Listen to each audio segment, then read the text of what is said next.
নির্বাচনে পরাজয়ের পর তবে কি লন্ডনে ফিরে যাচ্ছেন ডাক্তার তাসনিম জারা? সামাজিক যোগাযোগ মাধ্যমে চলা এমন গুজবে এবার নিজেই পানি ঢেলে দিয়েছেন ঢাকা ৯ আসনের আলোচিত এই স্বতন্ত্র প্রার্থী। শুক্রবার দুপুরে নিজের ফেসবুকে এক বিস্ফোরক বার্তায় জারা সাফ জানিয়ে দিয়েছেন তিনি কোথাও যাচ্ছেন না। তার স্পষ্ট কথা, আমার শেকড় এই দেশে, আমার কাজও এখানেই। ভোটের ফলাফল যাই হোক, পালিয়ে যাওয়ার পাত্রী তিনি নন। ফুটবল প্রতীক নিয়ে ৪৪,৬৮৪ ভোট পেয়ে তৃতীয় হয়েছেন তিনি।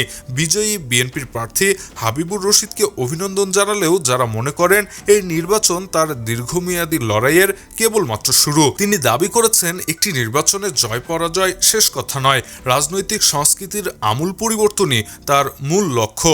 স্বেচ্ছাসেবকদের আবারও সংগঠিত হওয়ার ডাক দিয়ে তিনি বুঝিয়ে দিয়েছেন মাঠ ছাড়ছেন না তিনি। লন্ডনে নয়, বাংলাদেশেই মাটি কামড়ে পড়ে থেকে ভবিষ্যতের রাজনীতি বদলানোর এক কঠিন শপথ নিয়েছেন doctor Tasnim Zara. Shahriar Alam, EBD news.